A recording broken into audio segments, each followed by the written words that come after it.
Bharat news में आपका स्वागत है। वरिष्ठ सपा नेता द्वारा आज वोट देने की अपील की गई।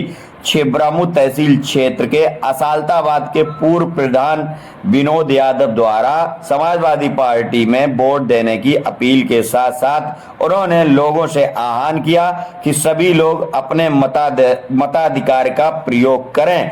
छिबरामऊ के आज एक इंटर कॉलेज में कार्यक्रम के दौरान उन्होंने मीडिया से बात करते हुए कहा कि सभी को अधिकार मत देने का है, जिसमें सभी लोग मताधिकार का प्रयोग करें। इस दौरान समाजवादी पार्टी की बहुत बड़ी जीत हो रही है, इस तरीके के उन्होंने दिए बयान। भाजपा के किसी भी कार्यकर्ता, किसी भी नेता के दबाव में ना आए, क्योंकि भारतीय जनता पार्टी इस तरीके से बौखलानी हुई है कि वो अधिकारियों पर भी अपना दबाव बनाने की कोशिश कर रही है। अभी थोड़ी देर पहले एक जगह से मेरे पास खबर आई थी कि उन लोगों ने थाने बाई थाने जो समाजवादी पार्टी के अच्छे कार्यकर्ता हैं, सक्रिय कार्यकर्ता हैं, उनकी उन्होंने लिस्टें बनाकर थानों में देने का काम किया है, जिसकी कड़ी निंदा हम करते हैं। प्रशासन से भी ये उम्मीद रखते हैं कि आदरणीय राष्ट्रीय अध्यक्ष जी का चुनाव है, आदरणीय राष्ट्रीय अध्यक्ष जी माननीय अखिलेश यादव जी का चुनाव है, उनके चुनाव में कन्नौज जैसी खुशबू की जो धरती मानी जाती है, इस धरती पे कोई बदबू पैदा ना हो, यहाँ खुशबू ये सुगंध की नगरी कही जाती है, तो यहाँ ईमानदारी और निष्पक्षता करके एक यहाँ से निष्पक्ष चुनाव की खुशबू यहाँ से दें, जिसका संदेश पूरे देश में जाए कि कन्नौज जैसी धरती पर भी भारतीय जनता पार्टी का कोई दबाव नहीं चला और वहाँ निष्पक्ष चुनाव हुआ। आदरणीय अखिलेश यादव जी के पक्ष में मतदान करने वाले, समाजवादी पार्टी के पक्ष में मतदान करने वाले या अन्य जगह मतदान करने वाले जो लोग हैं, प्रशासन पूरी तरह से उनको निष्पक्ष मतदान करने दे, क्योंकि जब पब्लिक निष्पक्ष मतदान करेगी तभी रिजल्ट भी निष्पक्ष आएगा। और प्रशासन से ये उम्मीद है कि भारतीय जनता पार्टी के दबाव में नहीं आएंगे और वो निष्पक्ष मतदान कराएंगे। जनता भी जब निष्पक्ष मतदान होते देखती है तो बढ़ चढ़ कर उत्साह पैदा होता है और अधिक से अधिक जनता में मतदान करने का भी उत्साह बढ़ता है। अब भारतीय जनता पार्टी के सांसद के पास इसके अलावा है क्या? भारतीय जनता पार्टी के सांसद सत्ता में बैठे हैं, केंद्र की सरकार में हैं, स्टेट की सरकार में हैं, कन्नौज के वो सांसद हैं, और उसके बाद वो इस तरीके से बयान देते हैं। क्या आपको नहीं लगता ये हंसने वाला बयान है उनका? आप एक बात बताइए कि देश में कितने लोग ऐसे हैं जिनके पार्टी के प्रमुख चुनाव लड़ रहे हैं? तो माननीय अखिलेश यादव जी यहाँ से चुनाव लड़ रहे हैं, समाजवादी पार्टी के राष्ट्रीय अध्यक्ष हैं। आदरणीय मोदी जी चुनाव लड़ रहे हैं उत्तर प्रदेश में, प्रधानमंत्री जी हैं। बाकी मैं समझता हूं गिने चुने एक आध लोग और ऐसे होंगे जो पार्टी के मुखिया चुनाव लड़ रहे हैं। तो यहां कन्नौज का यह सौभाग्य प्राप्त हुआ है कि राष्ट्रीय अध्यक्ष जी चुनाव लड़ रहे हैं। माननीय अखिलेश यादव राष्ट्रीय अध्यक्ष समाजवादी पार्टी के यहाँ चुनाव लड़ रहे हैं।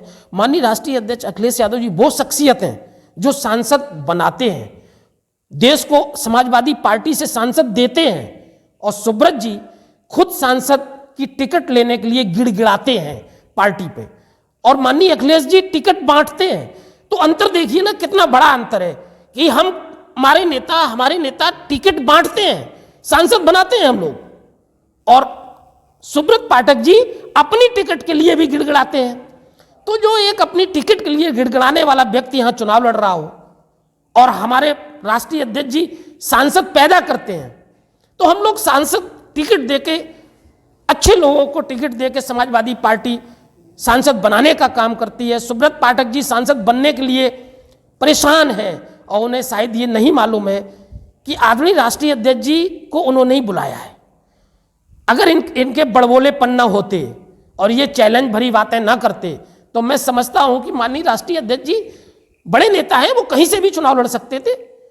आज की डेट में मैं नहीं समझता हूं कि राष्ट्रीय अध्यक्ष जी जिस सीट पे चुनाव लड़े, उत्तर प्रदेश छोड़िए, राष्ट्रीय अध्यक्ष जी हमारे देश में किसी सीट पे चुनाव लड़ लें, वो वहां भी चुनाव जीतेंगे।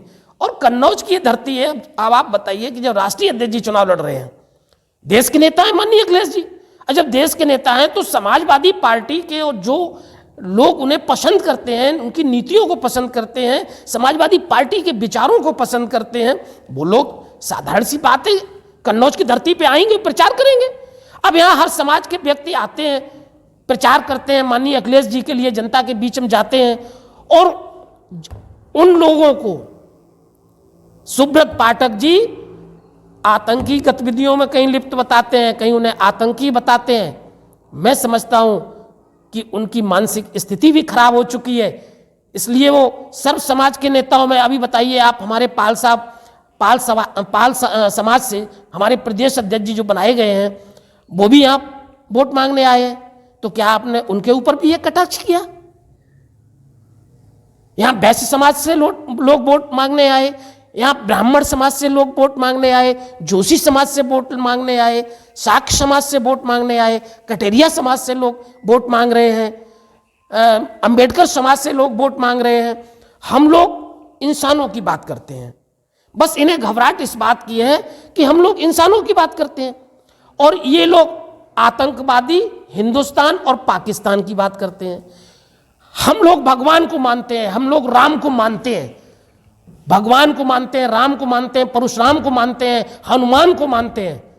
और मैं समझता हूं कि आप जिस जगह पे बैठे हो ये समाजवादियों के लोगों के नीम डाली हुई जगह है और ये ऐसी जगह आप बैठे हो, यहां पर कुदरती मैं समझता हूं जिले में ये पहली जगह ऐसी होगी कि इस जगह पर साक्षात भगवान शिव की कृपा से यहां रुद्राक्ष वृक्ष भी खड़ा है इसी परिसर में। मैं समझता हूं अगर आपके संज्ञान में कहीं रुद्राक्ष वृक्ष को हो, आप बताएं जिले में कहीं सुब्रत पाठक जी के किसी कैंपस में जहां उन्होंने इत्र का पौधे लगाए, चंदन के पौधे लगाए, अगर वो बता दें कि उनके लगाए हुए जगह पे कहीं पर भी रुद्राक्ष का वृक्ष हो। हम लोग उनमें से हैं, हम लोग ईश्वर को मानते हैं, भगवान को मानते हैं और ईश्वर भी खुश होते हैं हम लोगों की कि जहां हम लोग जो सोचते नहीं वो भी वो प्रकट करके दिखा देते हैं। देखिए हमारे यहाँ रुद्राक्ष का वृक्ष सामने लगा है, अभी आप भी दर्शन करना, एक तरफ कदम का वृक्ष लगा है। हमारे कैंपस में चंदन का भी वृक्ष अपने आप निकल के आया है और कुछ लोग तो ये कहेंगे आपने ये वृक्ष यहाँ लगाया होगा, ये रुद्राक्ष वृक्ष हमने लगाया नहीं है। जब हमारे पिताजी की अंत्येष्टि हो रही थी तो एक ब्राह्मण थे, तो हवन सामग्री डाल रहे थे, वो घूमते हुए जब उस हैंडपंप की तरफ गए तो उन्हें छोटा सा एक वृक्ष दिखाई दिया, तो उन्होंने कहा ये वृक्ष किसका है जानते हो? हमने नहीं जानते, हमने बस वृक्ष निकल रहा था तो इसकी हमने लाओ रक्षा कर दें। बोले यार ये तो रुद्राक्ष है विनोद, ये रुद्राक्ष है, भगवान शिव की साक्षात कृपा है आपकी इस जमीन पे। तो हमने कहा अच्छा ठीक है, तो हमने उसे कायदे से उसकी रक्षा की, सुरक्षा की। आज देखिए खड़ा है। हम लोग जनता के बीच में जाते हैं, जनता के बीच में जाते हैं, भगवान पे विश्वास करते हैं, जनता पे विश्वास करते हैं, और जो व्यक्ति जनता पे विश्वास करता है, भगवान पे विश्वास करता है, ये निश्चित मान लो जीत उसी की होती है। और हम लोग तो ऐसे विश्वासवादी व्यक्ति हैं कि हम जाते भी कहीं जेब में भी देखिए आप हनुमान जी। ये किस चीज का पेड़ है? ये रुद्राक्ष का वृक्ष है जिसे भगवान शिव शंकर जी का साक्षात वृक्ष माना जाता है और इसकी पूजा की जाती है। और मैं समझता हूँ कि ज़िले में ये एकलौती जगह है जो भगवान की कृपा से ये अपने आप वृक्ष पैदा हुआ था। हम एक बार यहाँ जब हवन करवा रहे थे तो एक ब्राह्मण थे, तो जब हैंडपंप पे पानी पीने आए तो उनकी नज़र इस पर पड़ गई, तो उन्होंने कहा कि ये भाई वृक्ष तुम्हारे यहाँ किस चीज़ का है? तो हमने पता नहीं वृक्ष किस चीज़ का है, क्योंकि हमारे यहाँ तो सब वृक्ष हम लोग लगाते रहते हैं, जो पौधा निकल आता है उसकी रक्षा करते हैं। तो उन्होंने देखा कि नहीं ये तो यार रुद्राक्ष का वृक्ष है, कि इसे सही ढंग से इसकी सुरक्षा कीजिए। फिर हम लोगों ने इस पर बहुत ध्यान दिया। हम लोग सुबह शाम आते हैं, पूजा भी करते हैं, पैर भी छूते हैं वृक्ष के। और रुद्राक्ष पे पिछली बार भी बौर आया था, इस बार भी आप देखिए कि इसमें देखिए तैयारी हो रही है बौर आने लगा है और बहुत ही जल्दी भगवान शिव की अगर कृपा हुई तो इस पर रुद्राक्ष का फल भी आएगा।